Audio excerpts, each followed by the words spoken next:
সোনামণি পুরো জমে ক্ষীর। ও জামাই, কালকেই আশীর্বাদ। শ্বশুর মশাই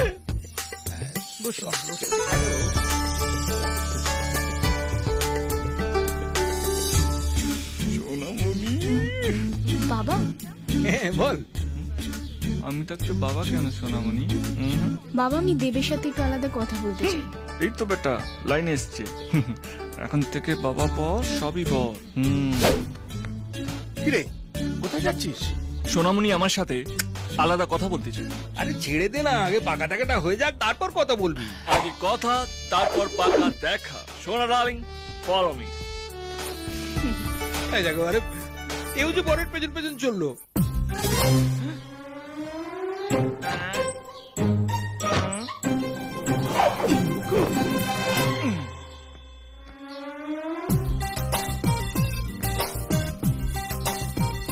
দেব, হ্যাঁ, বলো কি করবে, না মানে বলো কি বলতে চাও। তুমি আমার কোয়ালিফিকেশন জানো?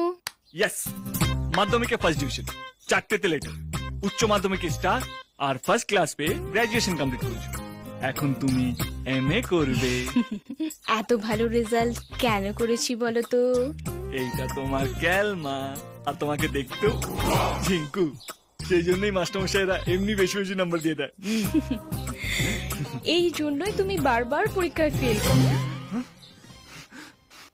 আমি যদি ভালো রেজাল্ট না করি তাহলে কোনো আকাট বকাটের সাথে আমার বিয়ে হতো।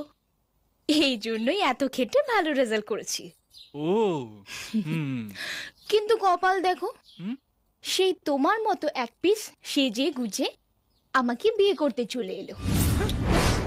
গোত্তা খেতে খেতে মাধ্যমিক পাশ করেছো, গ্রেস দিয়ে উচ্চ মাধ্যমিকের গন্ডি টপকেছো। টুনির মাও তোমাকে মেয়ে দেবে না, আর তুমি চাইছো আমাকে বিয়ে করতে।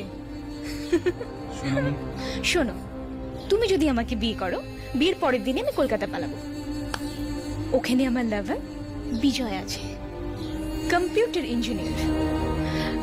ওকে আবার বিয়ে করব, তারপর দেখ কেমন লাগে।